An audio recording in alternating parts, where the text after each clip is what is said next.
Hi, Lisa. Welcome back to the show. It is a pleasure having you join us again. Welcome. Thank you for having me. I'm super excited to be here today, Juliana. Oh, it's my pleasure. And last time we talked on a very different topic than today. And today I really would love to chat with you about weight loss medications and really take your professional opinion and advice on some of those. I'd say this very popular topic that we see online with all the celebrity endorsements and so on. But before we jump right into our special topic, if you're open to it, talk to us a little bit about your personal experience with weight struggles and some of the things you've tried in the past. Well, I just want to shout out from the highest rooftops how much you've helped me because Aw. I had always felt I had a very healthy lifestyle. I'm conscious of what I eat, not a lot of high sugar foods. I have movement, but once I hit menopause, and I am shorter in stature, I gained, about 8 pounds or so, and it just was not coming off no matter what I did.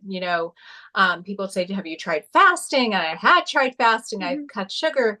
And really, then what happened was I joined another program that was supposed to be helpful. And I gained even more weight. And I was like, oh my goodness, this isn't what was my intention at all. But it was really about having increased protein. And they were saying that some women don't eat enough, which I felt like maybe that was me from the Mhm. past. So I was eating more protein, and I knew I was overeating. I felt like I was overeating Mhm. and wound up gaining another 5 pounds. And I was like, oh my goodness. And you and I had worked together in the past, and I know you did a lot with mindset work. And so I thought, Yeah. I'm not really sure if Juliana can help me because mindset and that's not really my issue here. I'm Yeah. very good at, what I eat. But what I found was from our DNA testing that I had gluten sensitivity and lactose sensitivity. Yeah. So once I gave those up, those were really causing inflammation in my body. And then also went to more whole foods, removing the gums, things like that from what I was eating, not having, a protein bar, having actually maybe a piece of roast beef instead, Yeah. eating real foods. And I had always been gluten free for many years, but I did have a lot of dairy in the way of yogurts, things like that. So just really being more conscious of that, it really helps me finally release some weight. So I'm just thrilled, and I want to just let everybody know that the DNA testing really is very helpful if you want to have the weight released. That's wonderful. Thank you so much for sharing that, Lisa. And I think a part of it, especially for gluten and dairy, that we hear that a lot, right? But Mm-hmm. I think having a little bit more of confirmation if this extra Yes. effort is necessary for our specific needs. I think that's where the magic lies because I'm the exact same as you. And I Mm-hmm. also have I'm born in Brazil and I think we eat Yes. more cheese than any other food group. Like cheese is almost like a food group, if you know what I mean. So I have the very much the same profile, and it's very eye-opening, right? Because from a taste preference, I could eat cheese with every meal, essentially. Like not so much drinking milk, but more like the yogurt and sour Right. creams, the things that I like too, and having more certainty if we are releasing something or abstaining from something versus just because everybody says we should, right? So I love that that very specifically was helpful for you. And Yes. in terms of like in general, like you mentioned something that I wanted to highlight the fact that, advice such as most women are eating enough, which in some cases I agree with you, it's true, or even to push harder at the gym, right? Which for, I'd Yes. say, a lot of women, that is not going to be very helpful, even though it logically sounds like it should. Things like that, I think that is the beauty of a testing like that. And I'll put a link in the Yes. show notes for those looking to potentially exploring DNA testing, very much like what Lisa is talking about. So I'm going to link it below so you can, all of you listening, read more about it or, learn more about it as well. Now, back to weight loss medications. So maybe let's give like a big picture first, and then we can get more specific. So say there is with all this, I'll say celebrity endorsements and news Mm-hmm. online, somebody's curious about it. And maybe let's stay within like the semaglutide, such as Ozempic Yes. for the conversation here for simplicity. Tell us big picture, how does the medication work? And then we can look into specifics. Well, and that's just one thing I wanted to mention. I mean, I've been a pharmacist now for well over 35 years, 25 years in retail setting. And so for so many years, there are other weight loss medications, and I would see Yeah. people filling them month after month after month without really seeing any weight loss. So it really is about lifestyle changes as well. So the semaglutide really just helps with having that feeling of satiety, so you don't you know crave food as much, the slowing of the GI emptying, so you have that full feeling, and then just really with the lipolysis of fat to just help remove it from the system. So I do think it's extremely helpful for people who may be predisposed to some future ramifications of having increased weight. Disease states such as diabetes, heart disease, obesity can come along with that. So it is indicated for people who have a BMI of 30 or above, who may be obese, and then anybody who has a 27 or above, and one other health issue such as diabetes. So this is something that I have dispensed for many years as a diabetic medication, but it has come into the limelight more recently as a weight loss aid. Yeah, absolutely. And looking like broad strokes first in terms of like side effects, besides the actual side effects, but looking at what you just said in terms of increasing satiety and reducing necessarily our, desirability to consume food. Do you see from a holistic perspective that that could also lead to a person not eating enough food, Yeah. therefore not getting all their nutrients? Yes, and that's one of the big things, especially with women in midlife. One of the things we're told so much is, you need to gain more muscle to keep your metabolism Yeah. going. So when you're not eating enough, you're not getting the proper nutrients, and also, you're having that muscle loss as well. You may not be getting the protein requirements, you're losing muscle. So when you do want to go off the medication, then your metabolism has slowed down. And another thing is, I just also see sometimes people who are taking this as an aid for weight loss, but really haven't changed what they're Yeah. eating. They're eating just less of what they were eating in the past. Yeah. And really, I think it's about an awareness of an overall healthy lifestyle where you are having the protein, reducing sugar, drinking more water, having that movement. So it really has to be just a part of the picture, not the full picture itself. Yeah, absolutely. And I think that is an important point that the first should keep highlighting the aspect that it's not Yes. just a question of portion size, right? Just eating Yes. less of foods that are not supporting the body's, aging process, our health processes is not enough, right? Because the body needs quality, not just quantity. And I think this just really highlights that point. Mhm. So yeah, that's wonderful. And so let's just say so that a person is eating maybe a little healthier and adjusting their diet and lifestyle along with it. In terms of side effects, like from a pharmacist standpoint, what are some of the things that women need to be aware that is potential so that they don't ignore if that becomes part of their experience?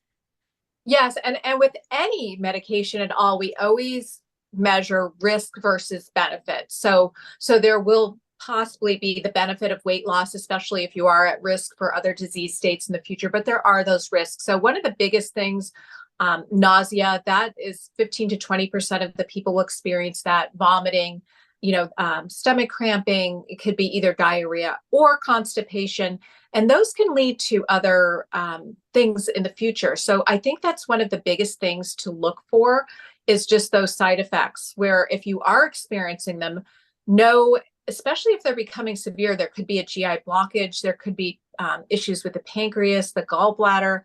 So that's something that you need to communicate with to your doctor. So definitely, if you're experiencing any side effects with this medication or any medication, I recommend that all the time. A lot of times people just kind of feel like, oh, if I ignore it, I know there's something going on, but if I ignore it, then it'll go away and it really won't be so bad. And then it usually can sometimes escalate to something more. So really want to see a practitioner who is very knowledgeable about side effects. Yeah. And I want to talk a little bit about this. One of the issues that I see with this is that people are having it. I've seen a lot of commercials where you can get it online and then have it at home. So you may not really be monitored, or also like med spas where, I know that they're nurse practitioners and that type of setting giving the medications, but they may not be seeing as many of the side effects as if you were going to a regular medical practice office where, just from experience, seeing some of the side effects that patients have and knowing, now is the time that we need to move this patient to, an actual physician to make sure that the side effects aren't something more. So you really just want to be very cautious of these side effects and know where you're getting the medication from. Yeah, absolutely. And in terms of just a question on the GI blockages, so tell us a little bit Mhm. more about what does that look like? And like I understand Um, it's the slowing down of the gastric emptying, but tell us a little yeah, bit more about that. Yeah, so it's the slowing down of the gastric emptying, but even for people who have those type of issues in the past with constipation, and it's funny because you would think it would be more of constipation, but I did read of a woman who had actually passed from taking this, and she was experiencing more nausea, vomiting. So sometimes if you're having that backup, it'll come out as vomiting, Mm. and she ignored these symptoms for quite a bit of time, and then wound up passing from it. So that's why her husband was really quite upset and wanted to get the word out that really these side effects are something to be looked at. So really it's the nausea, vomiting, diarrhea, or constipation can signal this type of issue. I see. And in terms, so you talk about like the whole benefit, risk benefit analysis, Hmm. right? For somebody doing that. So say somebody is doing the risk benefit analysis, they still feel they want to try this type of medication. Hmm. Who is it counterindicated for? So basically, anybody who's had thyroid cancer in the past, pancreatitis, that slow GI motility, maybe you have IBS with constipation, something like that, multiple endocrine neoplasia syndrome type 2, and then also, of course, if you are pregnant or breastfeeding. So, talking about risk versus benefit, there may be a huge benefit for women who are in menopause. As we are in menopause, our estrogen goes down, which makes us more susceptible for cardiac issues. And so Yep. if you are overweight or even obese, I would say, this is something that you may want to look into under a doctor's supervision and use it just, for as an aid for that weight loss and then a healthy lifestyle that you can maintain this in the future. So that would be one of the benefits of the medication, or someone who could potentially be diabetic, that type of thing. We've seen this medication with diabetics, people who have diabetes for many years. Yeah, absolutely. And I think that's an important thing to consider, right? Because, I promote a different strategy, I guess, like a more natural functional. However, I don't think that the two are contradictory in a sense, right? That, the work we do and that you talked about earlier about genetics and understanding your body, that is not going to change regardless of changes or choices we make, because that's your wiring. So that is two very empowering. And like I said, I'll put the link below for what you described that he went through. But at the same time, if somebody is looking to, release weight naturally and they're struggling and they're working with a physician, that in some cases this may be something for them to try, right, and see. Now, let's just say somebody does decide to try and they're Mhm. doing, some also natural diet and lifestyle changes next to it. What would happen if somebody has the side effects and decides to stop the medication or stop it because, say, of cost or any other reasons? Like, what normally do you see if somebody discontinues the usage of the medication? Well, if they discontinue the medication, there could sometimes be weight gain again because you're not having that feeling of satiety. Your metabolism may have slowed down a little bit, but it's something that's why I just love this DNA testing so much, that we can learn so much about our bodies. Because one thing, and I know you and I have talked about this in the past, what works for one person doesn't work for Yeah. another. So I mean, I've tried it all. I know that I see so much just online because I'm very involved in the midlife community. that Hmm. women sometimes we push ourselves too hard. Yeah. And you had recently just mentioned this as we were speaking.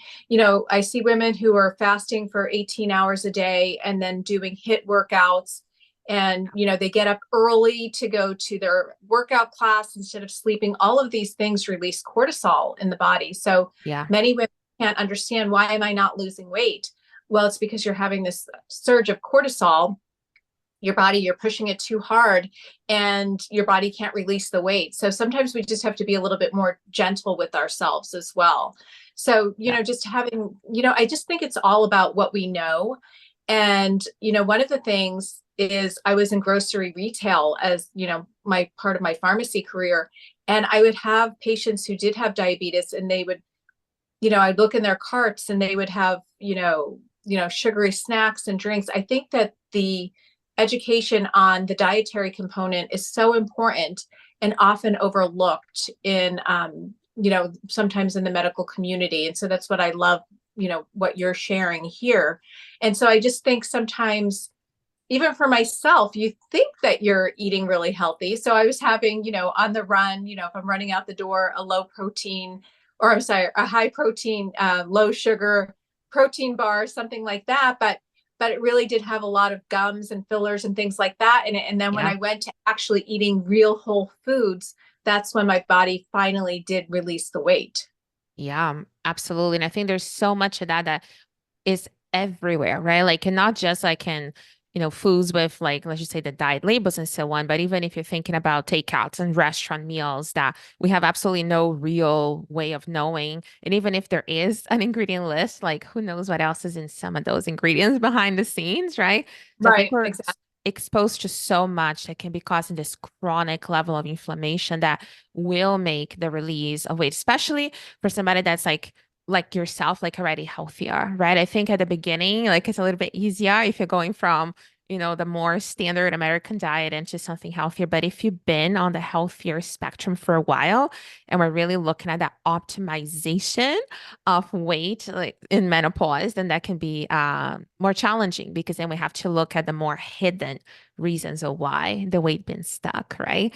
And I also want to mention something briefly here, Lisa, that you mentioned when it comes to exercise, that I've been seeing more and more research on this Mhm. of how by just increasing physical activity, there are many mechanisms, and the research is not even that new. Like some of the studies of 2016, 18, talking about how there seems to be this compensation that the actual total amount of energy expenditure that we have for more fitness basically compensates in other body processes. So at the end of the day, we're not really able to burn more calories with prolonged exercising. So I think that also plays a role. And you saw that when you mentioned the experience that you're pushing higher and it wasn't any gain weight, right? And I think Right. that is so frustrating for so many women that yes, physical activity is important, but not necessarily for the burning of calories. I think as we've been taught and told for so many, many years. I just wanted to add that as well to the point that you made earlier. Yeah. Yes. And also just, another thing is like the mindset shift. I think that, I'm actually getting closer to 60 than I am even in my 50s right now. Hmm. So when I, say that I've gained a little bit of weight in menopause, this is basically, now that I've lost the weight through our work together, this is the weight I've been since my mid 40s. It's not the weight Hmm. that I was in my 20s. Yes. So, I think we also have to have that body acceptance that I might not be able to go back to what I was when I was 24 years old. I think a lot of, Yeah. I even know that there's a commercial out that talks about getting high school skinny. My son who's in college is so much thinner than his brothers who are in their 30s, and they're still in good shape. But it's not feasible to be that weight that we were when Yeah. we were in college or high school. So I think there's that mindset issue as well. And so that's where I think for so many women, especially with these weight loss drugs, that it becomes a really fine line, because they start going to perhaps a med spa or something like that. And then, they lose the weight, and then they become in a normal BMI range. And then they just keep going with it. And then they become, underweight. So you want to just still be able to, have that healthy lifestyle, but you don't want to lose all that muscle mass and then become frail and then, have the risk of osteoporosis, that type of thing. So I really do think, it's part of the mindset too, and also accepting your body, you know, at different stages of life as well. Yeah, beautifully said. And I think there's such a, I would say negative reinforcement on a lot of the celebrity thinness that we see Yeah, nowadays, right? And I think that there's such a over promotion of that as the standard of beauty that before I think it used to be like magazine models that whether or not they were photoshopped, it's a different conversation. But I think when you put it into celebrities, and especially some celebrities nowadays that are not even the big movie stars, but maybe more reality TV, meaning a little closer, more approachable to, regular yeah, people.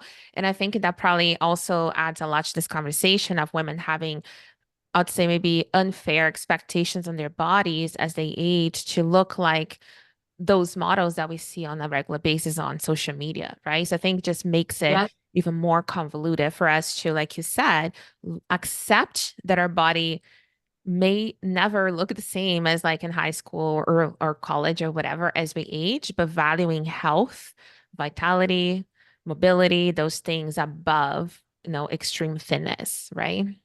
And I think also, just, depending on where your listeners live, I live in Scottsdale, Arizona. So I've talked to numerous physicians and nurse practitioners here. I don't know the percentage of women, but this is a city where women can afford this type of medication. Many women are doing this. And then for those who aren't doing it, and you may have a friend who's you see losing all this weight, and then you start wondering, well, I'm doing all the right things. I'm, eating what I need to eat, and I'm exercising, and what's wrong with me? And so I think it's also becoming a bit of a false reality, not even Yeah. with celebrities, just with, just women in general, that they see certain women losing weight and then they think, why can't I lose the weight? And then they don't realize that that person may be using, a weight loss aid such as semaglutide.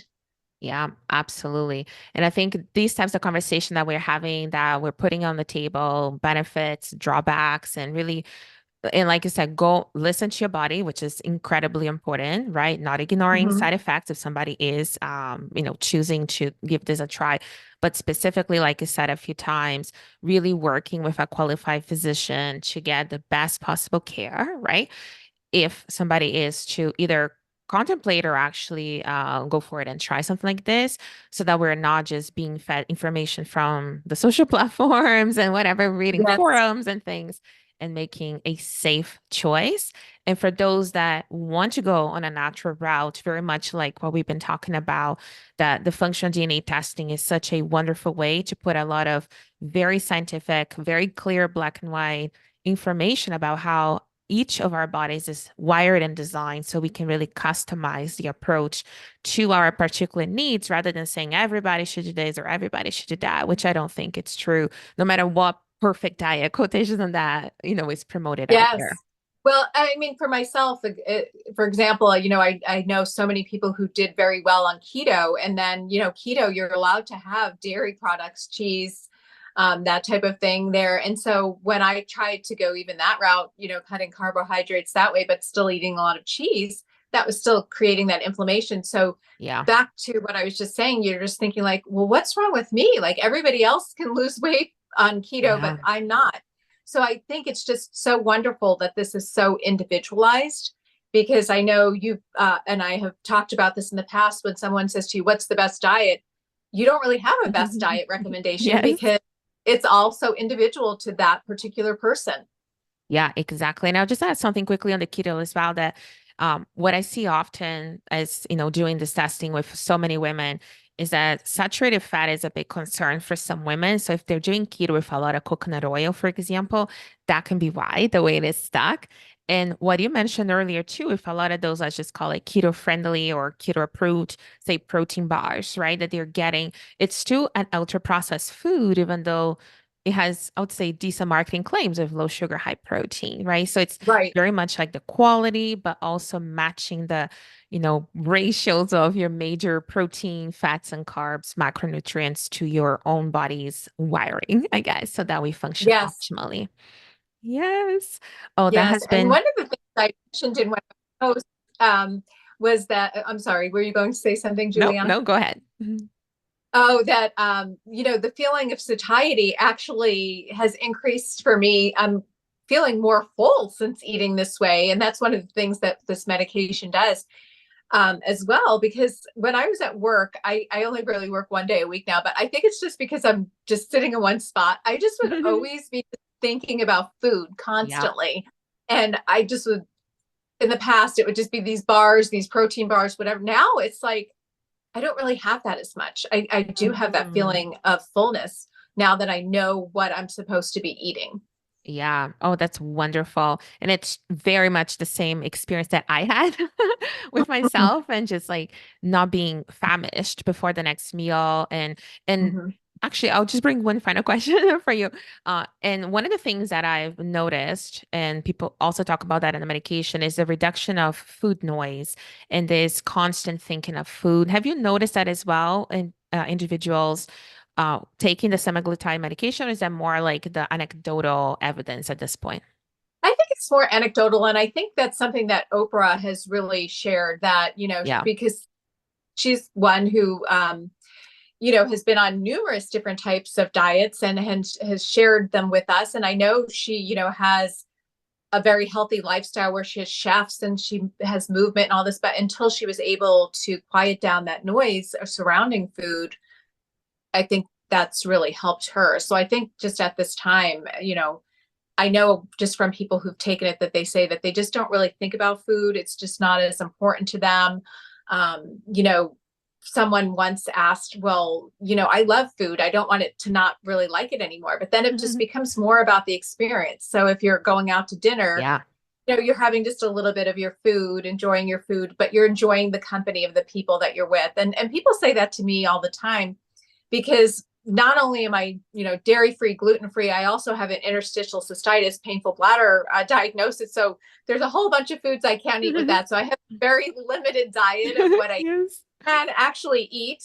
But I just never really, I don't know. I don't really feel like I miss the food. And then since I've cut back on sugar years and years ago, I mean, things just taste too sweet to me. Yeah. It's just your body just kind of adjusts to what you're eating. And I don't really miss, having a piece of bread. I rarely will have a piece of gluten-free bread. I know that in the past, when sometimes people would come to me at the pharmacy and talk about wanting to go gluten-free, then they would have a whole cart full of gluten-free cookies and gluten-free bread. Yes. It's not really about that. I think it's more about actually just removing the gluten. So if you're going to have a hamburger, just have it by itself, not on a Yeah. gluten-free bun. I think you would probably agree with that. 100%. And I also want to try briefly, like for myself as well. It's very similar that like especially after doing my own DNA testing, I have a very, I would say, unusually compromised immune response and detox pathways. I have close to like worst case scenario in some of those. So I need to be careful. And the advice for me, even when I was talking to one of the founders of the DNA company when I interviewed him on the podcast, and he read my results online to the public, and I'll link that below as well. He said that I we need to actually be careful, even if I'm using anything that's processed, with potential cross-contamination in the production line, meaning Mm, something in like the, you know, parts per million, really trace amounts, right? So that tells you how sensitive I am. And I still have a wonderful social life, right? So I'm mhm. very particular what I eat, very careful what I eat, but I've done it in such a well-informed way, and science is really high in my value structure. So I really Yeah, respect the results. And I just got to peace with it. And I have I compromise on some foods, sure, that I like the taste of it, but it doesn't really work for me. And I found a really happy medium that I can still go out and have a happy social life within the constraints of what works for my body. And people accept that because I'm okay with it, right? yeah, And I think that is really, strengthening that side as well. So as we're making different choices for our health, that we're not doing it thinking we're missing out, but we're doing because we're gaining so much, right? And I love that you also brought that aspect in as well. Yes, and I know that when we originally spoke, you said if you are going to have something, then really just savor and enjoy every bit of Yes. it. So, if it's somebody's birthday and you're having a few bites of cake, I couldn't imagine eating the whole piece of cake. I think it would just be too sweet for me. But if, Yeah. I just bite or so, I'm just going to really enjoy that bite. And that's usually enough for me, just a little taste. Exactly. Right. As opposed to I can't or feeling deprived or eating it and feeling guilty. All this, emotional roller coaster that so many women jump into. And we can do very much the same action and have such a different outcome because we're doing it with like more intentionality. We're doing it in that kind way to ourselves, enjoying when then you can also tell, you know what, a couple of bites, I feel pretty good. I don't need to finish the whole cake. Whereas if you make it Right. wrong or, we're in that different emotion, we may actually eat the whole cake even if we don't feel good afterwards, right? So it's regaining Yes. that emotional self-control, but from a very beautiful place and not from a forceful place. And I do believe Yeah. that's possible for every woman. Yes. Yes, I agree. Oh, Lisa, thank you so much. This has been such a special conversation. And thank you for coming on the podcast again and informing us on this very big topic that I know is so popular now. So I want our listeners to be able to find you online and connect with you further. You're always sharing such a wonderful information for women in midlife. So let us know where we can find you, and I'll put those links in the show notes as well. Well, my website is thefulfilledpharmacist.com, Mhm. but most of the time I'm usually hanging out on Instagram where you can find me at the Fulfilled Pharmacist. Wonderful. And I'll make sure to link it all in the show notes below. And I encourage everyone listening to connect with Lisa on Instagram. And you are in for a treat. So thank you Oh, again for your time. thank you so much. I so appreciate you having me on today. Yes, my pleasure.